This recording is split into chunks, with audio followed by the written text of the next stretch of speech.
Hello and welcome to what I believe is episode 16 of the Odds and Ends podcast. So at this point, I might just stop numbering them. But we have got a guest. I'm very happy to have you on. If you follow on Twitter, this is Gaeten Dugas. I don't know if that's how you pronounce it in your head. In my head, Gaeten is like one of the preeminent trader talkers on Twitter. I've really respected Gaeten for a long time, and you've made a lot of money on Kalshi, maybe on Polymarket too. You're top 30 politics worldwide. Is that right? On Kalshi top 30, yep. There's a bit to say. Out of interest, just something that came up to me beforehand. Why is it Kalshi and not Polymarket and Kalshi? I presume you could make money on both, just out of curiosity. So I used to do both, but then once Kalshi got approved for elections, then all the markets that I wanted were on Kalshi, and Polymarket's still technically illegal in the United States, even though nobody ever gets in trouble for it. So that's one piece of it. And the other piece of it is part of being well known in this space is that people start copying your trades. And on Polymarket, because it is blockchain based, all of your trades are public, and there's nothing you can do about that.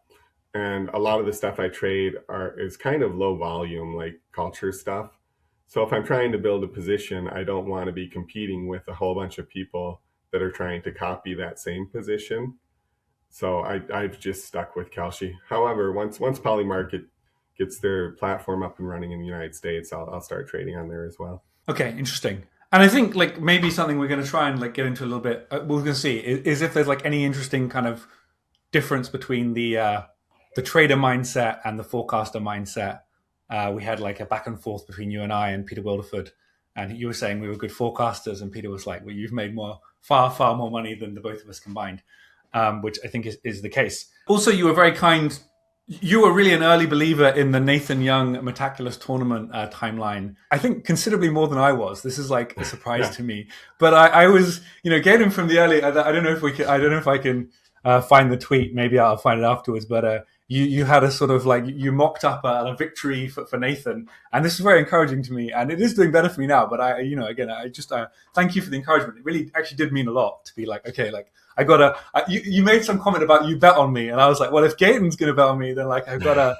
I gotta be ready. Okay, so let's jump into it. So we're gonna do some US politics stuff. I think that's one of your big wheelhouses. What would you like to start on? I've got a range of things. We can do key races. We could do sort of broad House, broad Senate.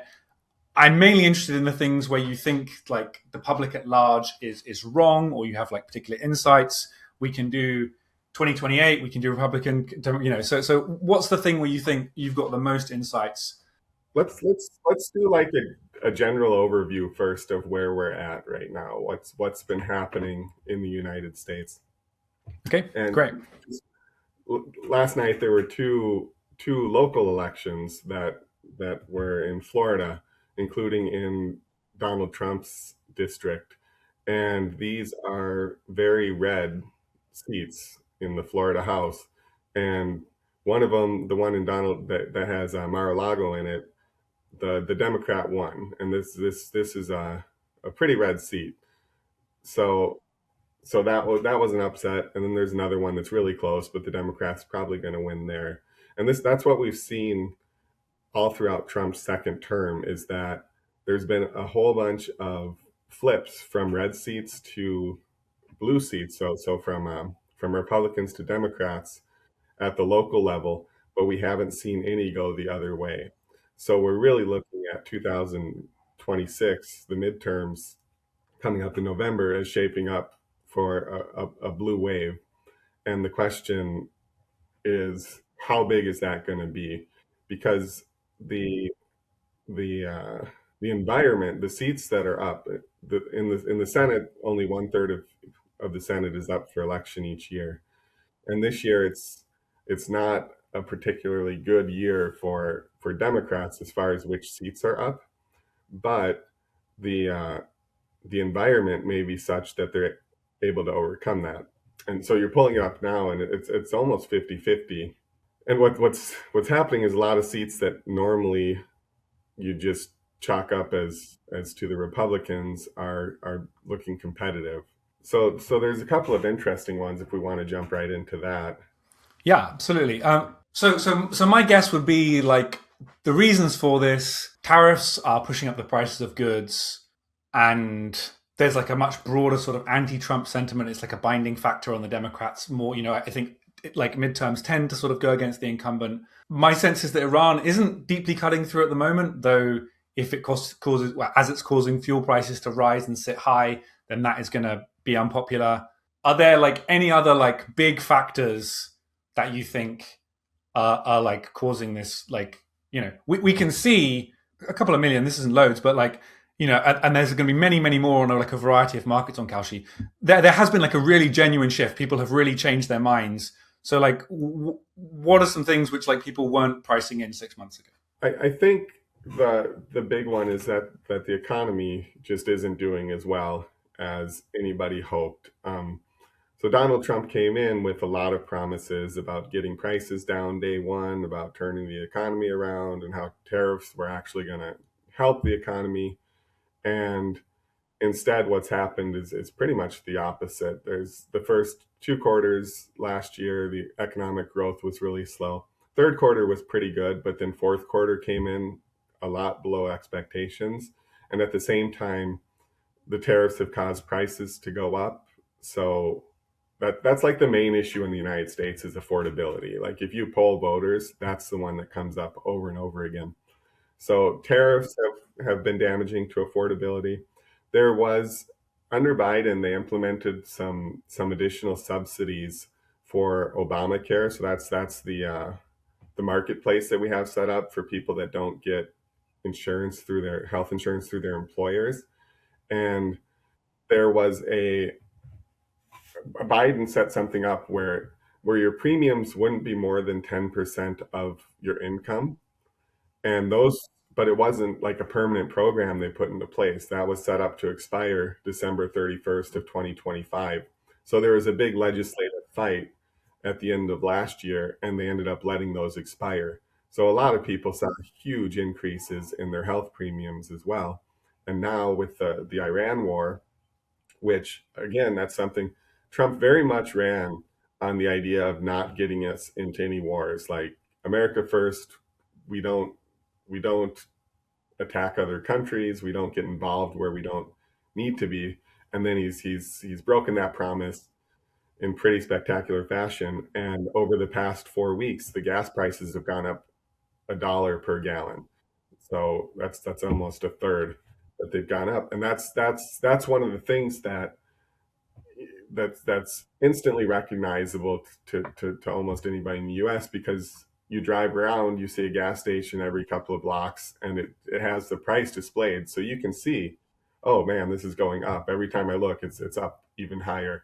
So stuff like that really has an impact on voters' perceptions of how things are going. Great, yeah. So let's do some individual states then. Yeah, let's pull up Maine. This one's kind of a fascinating one. So Maine is a Democratic state. It votes for the Democrat in the presidential election. You probably have to type out Maine. There you go.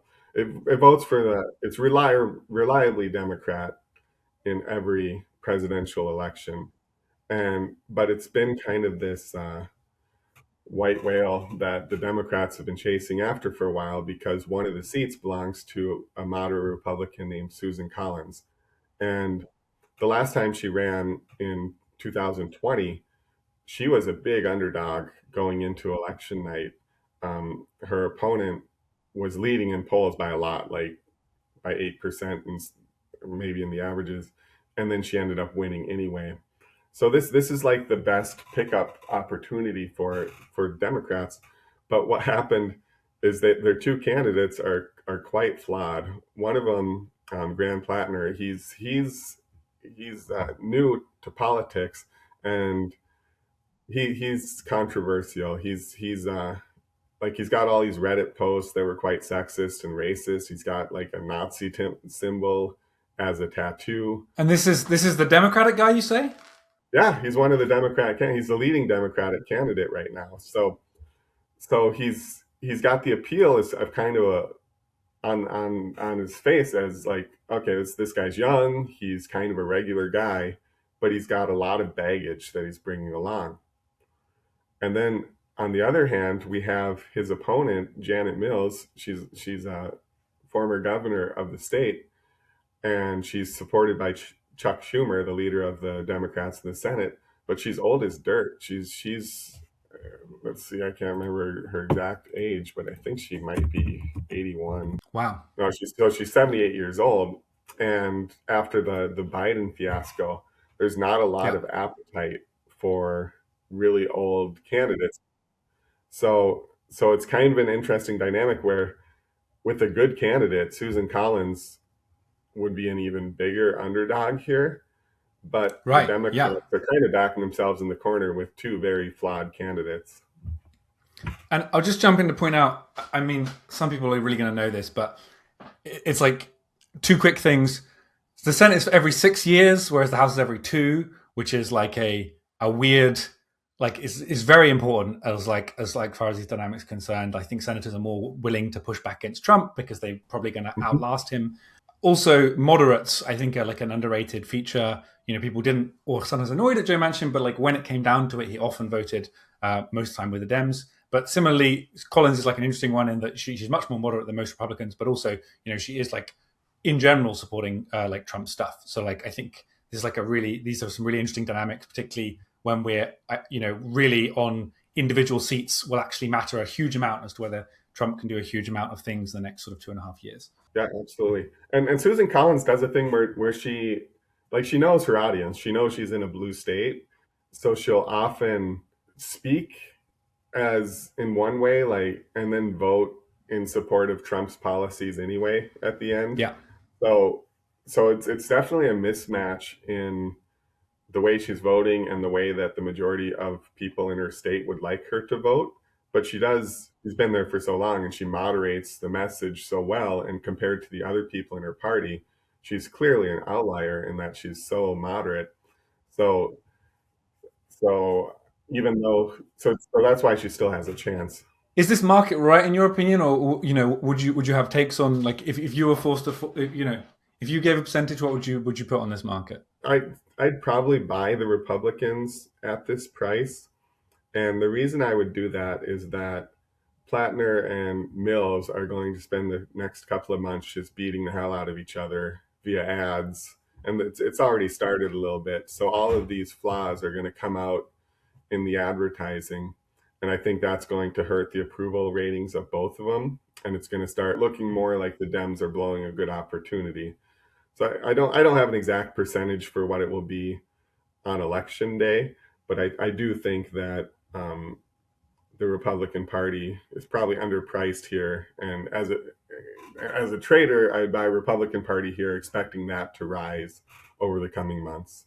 And this is one where if it goes into election night and the polls are like, say that Collins is losing by an average of 5 in the polls and the prices are still 71.30 or 71.29, I'd probably buy the Republican Party since Collins has such a history of overperforming her poll numbers. And the Dems can't add anyone at this stage. They can't add like an additional candidate. They can't try and find someone who splits the difference. It'd be You know. very, very difficult at this point. Those two have been candidates for months at this point. Let's go on to another then. What do you think is the next most interesting of the states? Let's go to Ohio. I've been learning where the U.S. states are. That's been a thing I've been doing recently. So Yeah, these are lots of, as a foreigner, these are not ones that would pop up on your vacation itinerary. what do you think? What's notable about this?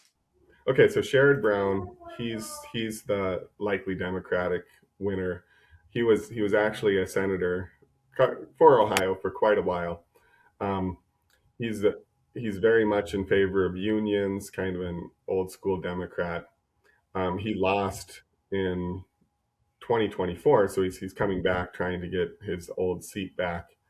And then Husted, he's the guy that was appointed to replace JD Vance for a short period of time. So you can see it's 50-50. And again, the problem here is that this is it's a red state typically, but it's just like how big is the blue wave going to be? And here I'd probably by the Democratic Party. I don't think it's like an aggressive buy or anything. It's maybe 55, 60% for the Democratic Party to win this. And the reason I think that is just, again, the economy is such an important issue, and affordability. So I think that the environment is going to be such that even though Ohio typically is a red state, like if Ohio's 7% more red than the country as a whole, but then the national environment is Democrats +9 because Trump is so hated or the Republicans are doing so poorly. That's the type of wave election that will swing something like in Ohio to the Democrats. Um, but one thing I would note is, like, I'm not betting on any of these yet, with one exception, which I'll call out later. And out of interest, you've so far been sort of saying like this is a buy, this is whatever. And again, people, this is not financial advice. You got to do what This is, and in fact, Gaten isn't even buying these. But do you have specific prices in your head? Like, are you I'm not going to force you. It's enough for me to hear like the market's too low, the market's too high. But though I would love prices if you have them. But I'm just curious, like in your head, do you have a kind of like, this is like, like a 62 or something? Or are you just like, this is too low, I don't... Generally, as a trader, at this point in the cycle, so we're still a little over 7 months away from the election, I'm generally looking at, I'm not looking at the percentages in November. I'm looking at what do I expect to happen in the coming months. Because if I think that it's going to be a stable environment, like if I think that we're going to go into election day and Democrats will be a 52% favorite, there's no reason for me to buy it now, because then I'm locking up my money for 7 months, and there's no I'm losing out on all the other opportunities that will happen in those 7 months.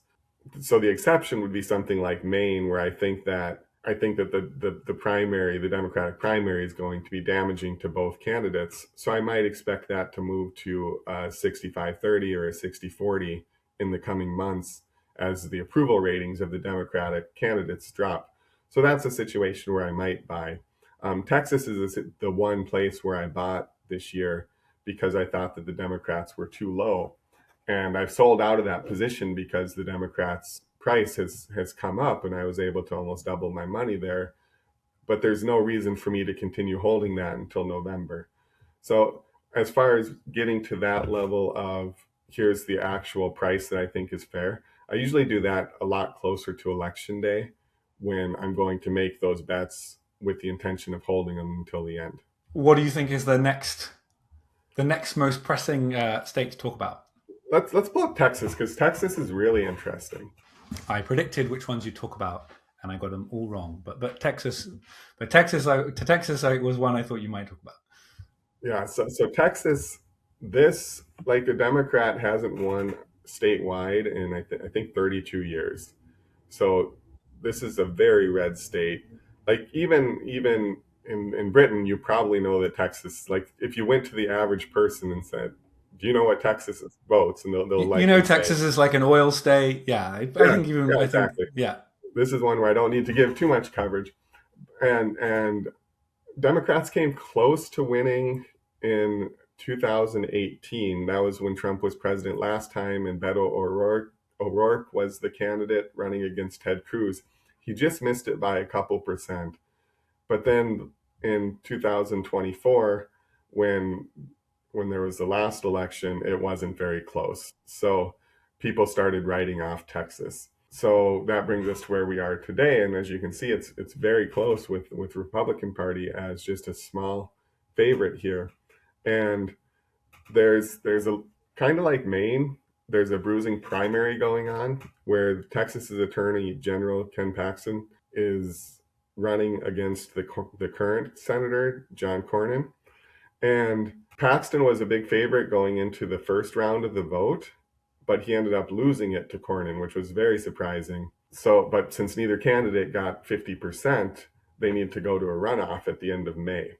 So for the next 2 months, they're going to be beating the crap out of each other, trying to win this runoff. Okay. And on the other side, it was James Tallarico versus Jasmine Crockett. Both of them were House members in Texas, and Tallarico won with over 50%. So the Democrats can unite behind their candidate now. The intra-party battle is over on the Democratic side. So Tallarico, I don't expect his approval numbers to change very much between now and when the general election gets started, because the Republicans are going against each other still, and Tallarico, there's no reason to go after him quite yet. But the problem is that Tallarico has some rather liberal views for Texas, especially around the trans issue, which is like the culture issue on the right. They really like to make hay over that. Yeah. And it's pretty effective, actually. So they've got there's some pretty supportive statements from Tallarico in favor of trans, pretty extreme for a state like Texas, that they'll be able to make hay out of. And I think what this really comes down to, the big difference between the close election in 2018 and the blowout in 2021, well, there's two. One was the national environment was much more favorable to Republicans in 2024 when Trump won than it was in 2018 when the Democrats had a little wave. And the other thing is that there was a big swing away from Democrats and towards Republicans among Hispanic voters. And the biggest swing was in the Rio Grande Valley in the south part of Texas, which is a very Latino area. And what we're seeing is that those voters are swinging back to the Democrats, and potentially in a huge way. And that's really what's putting this in play.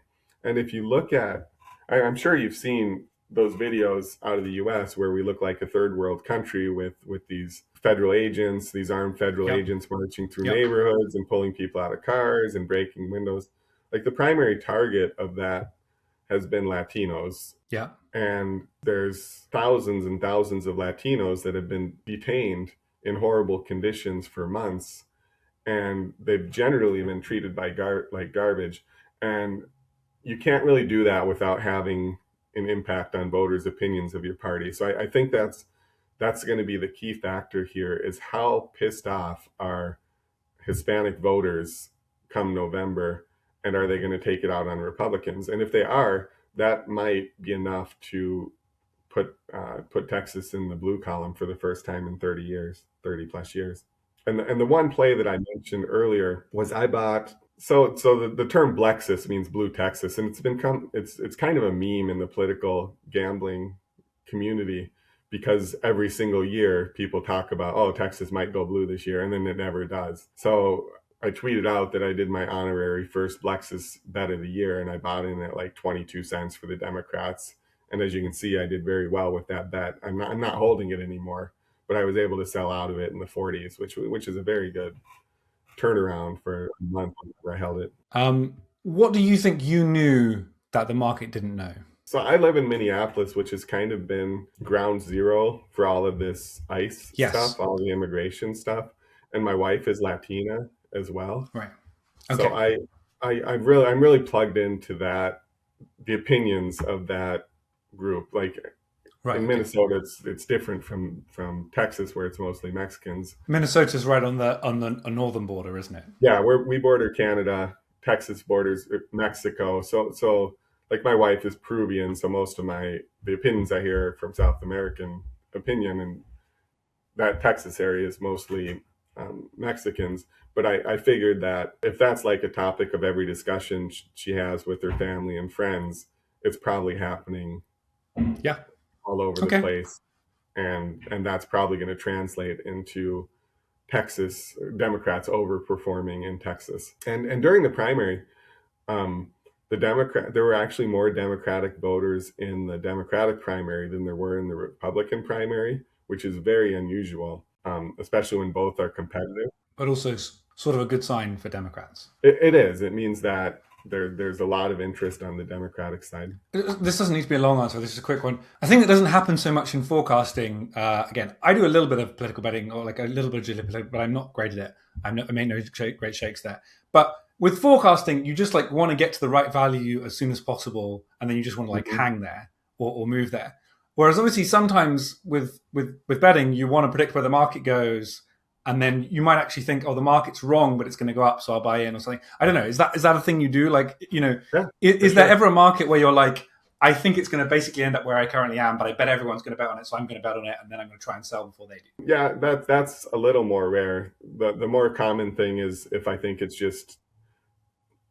mispriced at the time and the price is going to adjust in the near term, because a big part of the trading is just opportunity cost. Your portfolio is only so large, and holding something without expecting much movement for 7 months is leaving money on the table. So I guess the other half of that is there's this whole there's no holding cost in forecasting. You just like try and get to the right thing. Obviously, there is like a processing cost. So with the meticulous questions I'm doing, there's like 25 questions. I'm trying to like sort of be on top of all of them. Whereas like if I were betting, then I could just choose the ones I thought were most likely, spend much more time on those, and then sort of like wash out the others until I thought there was like some chance I had an edge, and then like just focus on edge specifically, which is like a sort of different strategy. Yeah, completely. So I really won't do that much research on this stuff until late October. Right. So I mean, I guess like there's something about thinking well, but there's also something. This is also a different kind of thinking, I guess. But there's a taste for when you think the market is about to shift, and I guess like that is its own set of skills. Do you have a sense of this is too low, too high? Like how do you? I think this one's probably spot on. Like I would be pretty. Like I would need to see consistent polling showing a Democrat ahead before I would favor Democrats. It's so hard to win statewide as a Democrat in Texas that I'd need to see a lot of evidence before I would put them as the favorites. So my personal view is that like gas price is going to keep going up. I don't think a deal is going to be done soon in terms of Iran. I just don't think the two sides are close enough.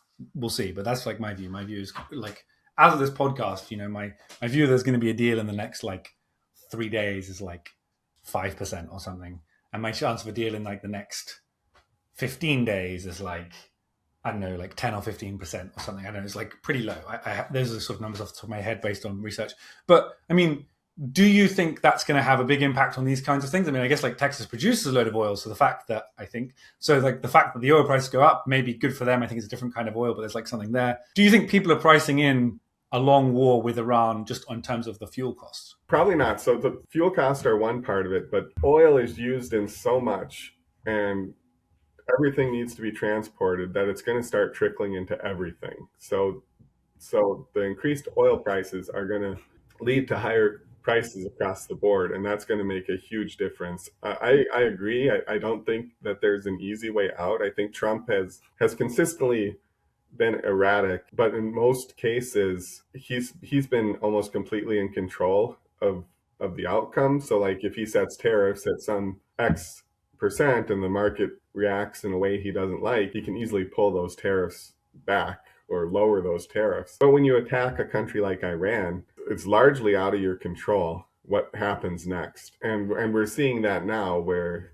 Iran just starts attacking their neighbors, they shut down the strait, and they're being incredibly destructive in a way that's outside of Trump's control. Like you can bomb them as much as you want, but that's not going to make the regime collapse. It's not going to change the way things are. So it's really a situation where for the first time this Trump term, we're seeing Trump in some trouble where he doesn't have control, and he's really flailing as a result. Like you've probably seen his messaging about the war. It flips about every 15 minutes. And you don't currently, by the sound of things, you're not pricing in much higher prices and stuff. You're kind of pricing in the current sentiment. You think if sentiment gets even worse, and I mean, sentiment is like it's like second percentile or something. Sentiment is really low, but I guess theoretically it could go lower.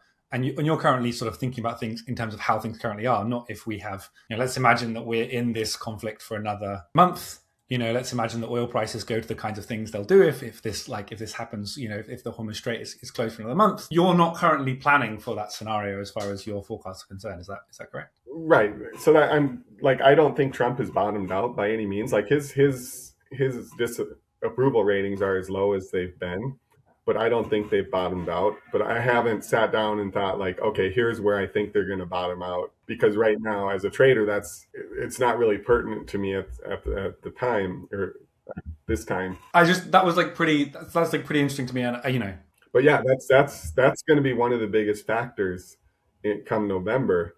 Is yeah, like if this Iran war goes on for months and we're seeing gas prices at $4 or $5 a gallon for an extended period of time, and we're seeing the price of everything going up as a result. I mean, we could see races that you and I won't discuss because we don't find them interesting now could be yeah. Democratic wins come November. And I think it's like worth noting that, of course, like this stuff is a system, and that like the worse it gets, the more Trump has incentives to try and like get deals done. But those deals will take time to do. And the other part is like coming out of this, if Trump accepts a deal that's worse than what we had going into the war, that's going to affect public opinion as well, because it's just going to look like a tremendous, like we did all this for nothing or less than nothing. So there's just a ton of variables right now. Okay, so I guess I think I would like to do a little bit of stuff on 2028. So uh, unless you make sort of a huge bid for it, I guess I might just like to talk a bit about your views on sort of like Senate. I mean, I guess so about House and Senate control, basically. My view on House control is that people sort of generally think the Democrats are going to win the House. So yeah, I give you a choose your own adventure. Do you think the House market is like wildly off? Do you think there's any other states that are really like hyper worth talking about as perhaps the markets are being wrong on them? And what do you think of the Senate thing? For the House, I think it's in reality, it's probably 95% plus going to the Democratic Party. I think this is almost a done deal. Like I can't imagine what can happen in the next 7 months where the Republican Party holds the House. 99% plus. 95% plus. I can't quite say 99 yet. I misheard. 95. Okay, well, I'm glad I clarified, but 95%, that's still very high. Okay, in terms of Senate control, do these look right to you? We had a brief, maybe not on Kalshi, on Polymarket, briefly, Democrats were ahead, but now they've sort of like bumped back down. Man, this one's hard. I think as a trader, I'd probably buy the Democratic Party right now because I think it's going to get worse before it gets better. But I wouldn't actually forecast a Democratic Party win until all the candidates are picked. So we need to get through the primary season. I'd like to see polling, head-to-head polling between the final candidates. And it's again one of those things where I vote Democratic, so I would love to see the Democratic Party win, but it's such a rough map for them that I'm hesitant Yeah. to put them as favorites without seeing hard evidence. It's kind of like the Texas thing. Yeah. So again, for anybody who's like not completely familiar with this, they have 6-year terms in the Senate, and so a third of the seats go up every time. And just sometimes, therefore, you can have a set of seats which is just like very unfavorable to the Democrats. Though, I mean, it may not be much like help now in some sense, but like if they can lose but still do quite better, a lot better than people expect, they can sort of like lock in some advantage for the next like 6 years, which could be useful in 2 or 4 years. That's like and also like an important, like you're kind of always trying to like lock in your advantages. Yeah, for sure. And one way to think about it is that so it's 2026. We want to look at what the environment was 6 years ago. And 6 years ago, Biden beat Trump, and the Democrats won the Senate. So it was a pretty blue environment. So anytime it's a blue environment, the next 6 years is going to be rough for the winner of that environment. Does that make sense? Because things tend to regress to the mean. But in this case, this might be an even more blue year than 2020 was. But it's just a matter of, and the way to think about this is like every state has its rating relative to the rest of the nation. So I'm in Minnesota. We might be 8% bluer than the rest of the nation. Texas would be like 6 or 7% redder than the rest of the nation. And you can lay those out in a ranking order. So like Hawaii would be the bluest state, and then something like in Alabama or Mississippi might be the reddest state. And as the environment gets bluer, so say it's a Democrats plus 12 environment, you can go right up the line and see like which ones are going to be in play based on that. And in 2022, when it was a midterm year for Biden, some blue states were in play that normally wouldn't be because it was a redder than normal environment. So the big question is, how blue is the environment going to be this year? Because that's really going to determine how many red states are in play. So, is there anything that you got to say before we leave this topic? No, I think we did a pretty good job. We covered a good set of states to discuss. Great. Okay, so then just like one other thing I'd like to ask on this topic then is something like, maybe you've got no thoughts on it, but I'm just curious, like if you have like discussions of world models of what things might be like if Democrats win the Senate. I guess like I follow American politics quite a lot, but I wouldn't say I really have like a kind of a deep understanding. And you know, my sense is that like once you lose either the House or the Senate, it becomes very hard to pass things. And then, you know, I guess Trump still controls the military. I think people tend to do more military action if they don't control either both the House and the Senate.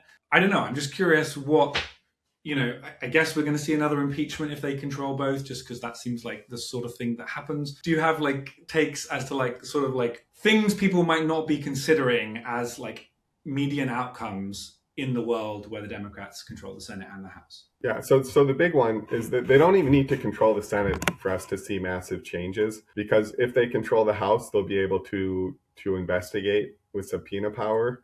So they'll be able to, that'll be one check on Trump, is that it's going to be nonstop investigations from January 2027 to January 2029. And you mentioned impeachment. They don't need to win the Senate to do impeachment. The House is the one that impeaches. Great. This is why we have experts on, everyone. I fully expect Trump to be impeached at least once. I think an interesting market will be how many times will Trump be impeached in his second term. I'll probably request that if the Dems win the House. But the House impeaches, and then it goes to the Senate for the trial, and the Senate needs 2/3 of its senators to which is convict. a very, very high bar. Okay. It is. And at that point, they'd be removed.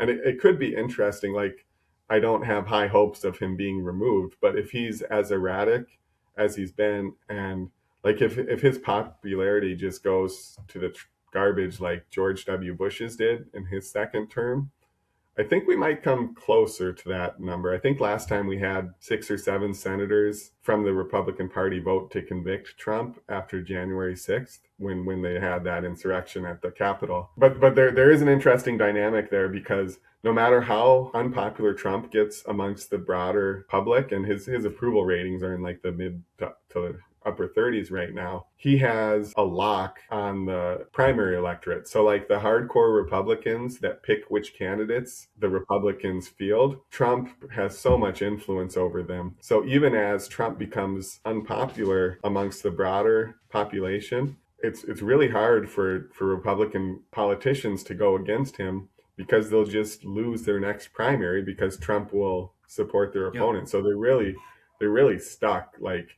they don't want to do, they probably love to go against an unpopular president, but doing so could cost them their career. So we just might see a mess where Trump just drives the Republican Party into the ditch as far as popularity goes. Yeah. And so again, like another very short question. I mean, do you see a world in which sort of like the core base of Trump in some ways like it breaks against him? I don't. And the reason is that Trump, unlike any politician in my lifetime, has developed like an emotional connection with his core voters, to the point where so many of his supporters base large parts of their identity on support for Trump. Like, you don't see people wearing Obama hats and Obama or Biden shirts or George W. Bush merchandise.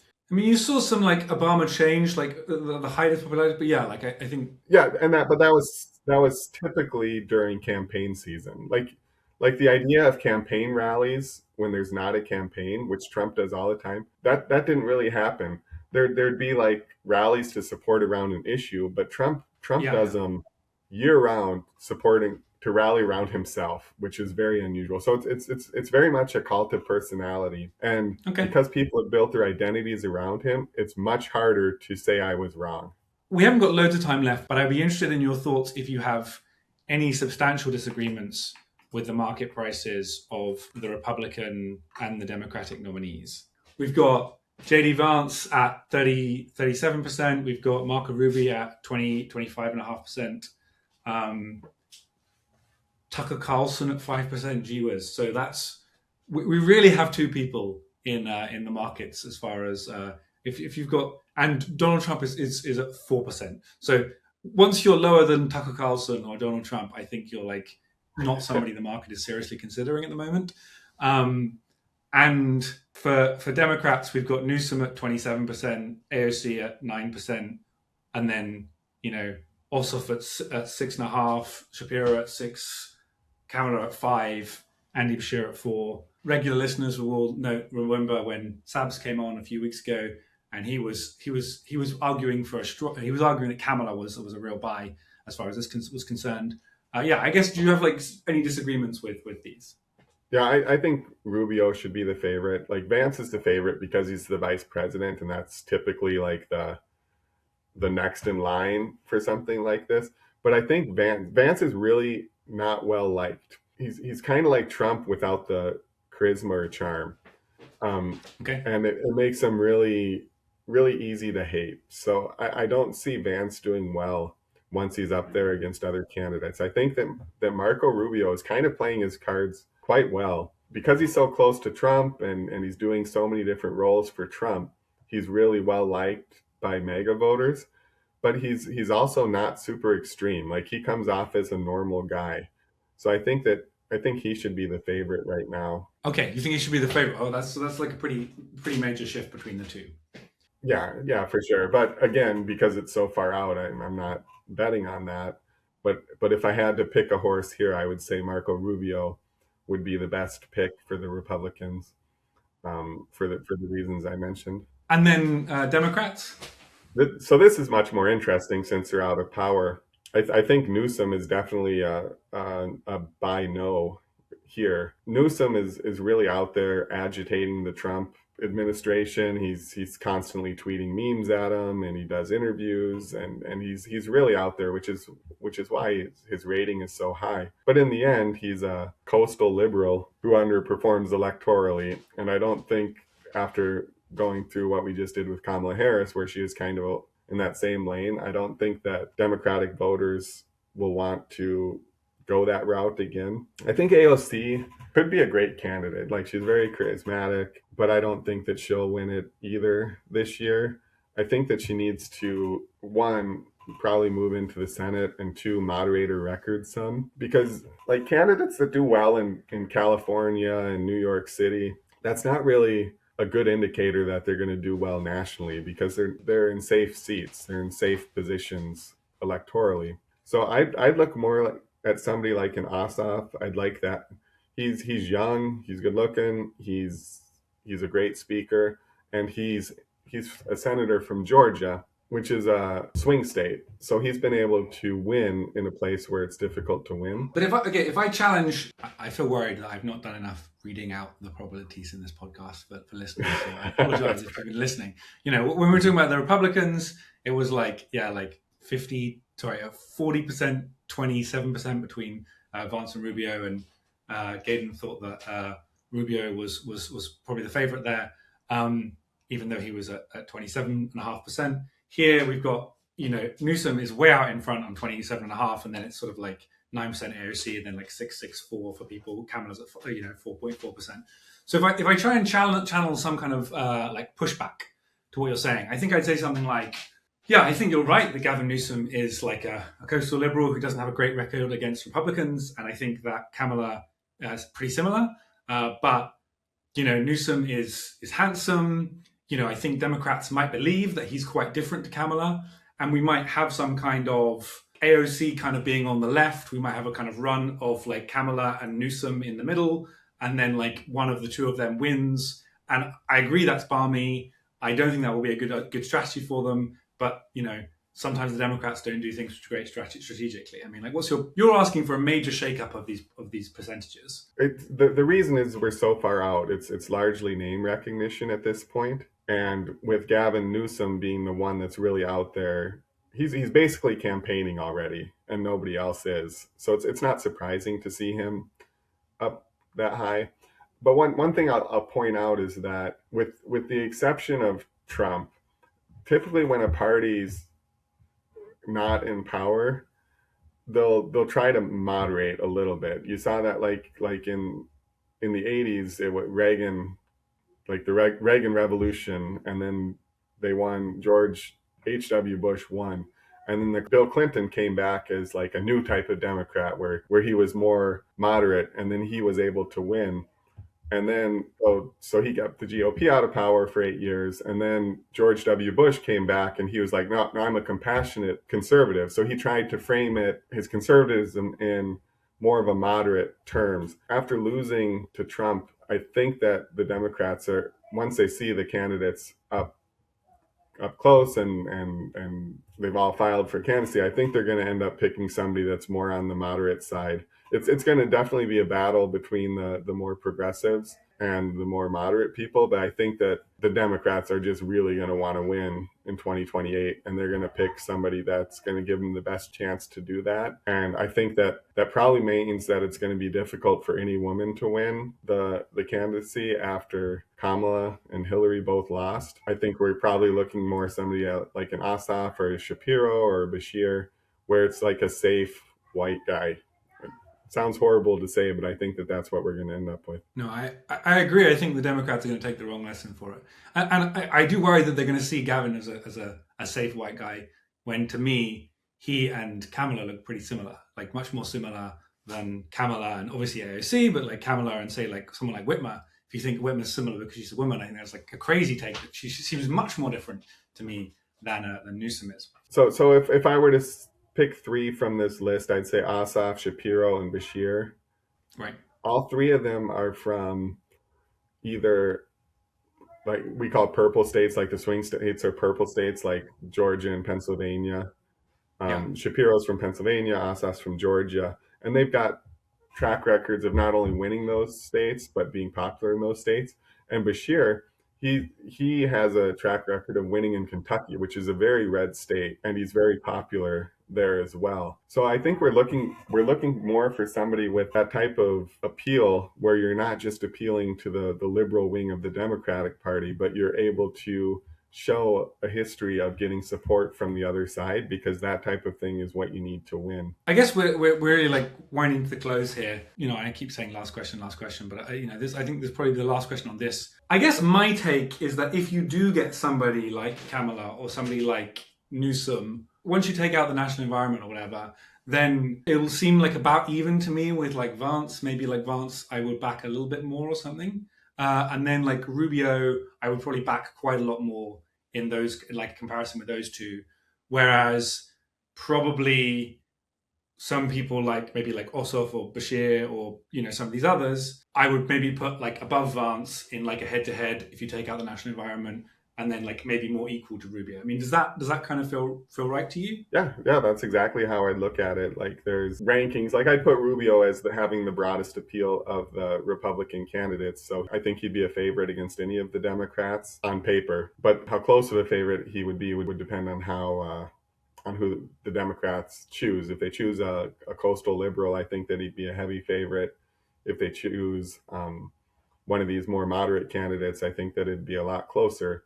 And then the national environment, of course, is going to be a big deal, because you might have Rubio as favored by 5 percentage points, but if the national environment is still very blue at that point, that's not going to be enough, and he could potentially be a heavy underdog depending on how the economy and everything else looks.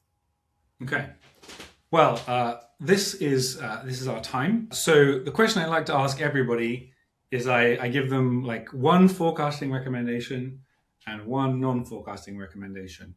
Also, I think I've done too little saying what the price of things are, so I'll try and put those in the show notes. Apologies to just listeners only. We'll try and improve that in future. But so if you could give one piece of advice, if they just have to listen to you for like a minute, whatever, on forecasting. What's your like forecasting take? From obviously you should follow Gaeten. Is it Gaeten D? Is that Yeah, that's correct. I think Gaeten is like fun, but also just like very informative and sort of no bullshit, which I really appreciate. So you got, what's your 1 minute of forecasting or betting or whatever advice? So this applies to bets and to forecasts, and that is, don't fall in love with your forecast or your bet. Yeah, that's my number one advice.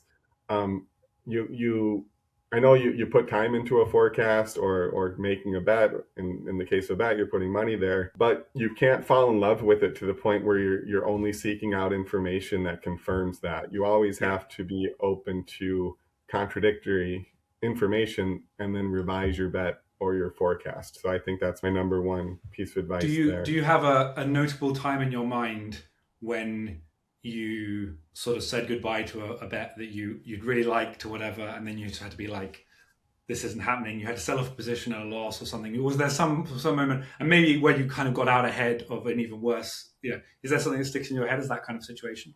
So that it actually happens kind of frequently. So I'll give you an example from just the past week. So I bet on movie scores on Rotten Tomatoes, which sounds Mm, weird, but it's been very profitable for me.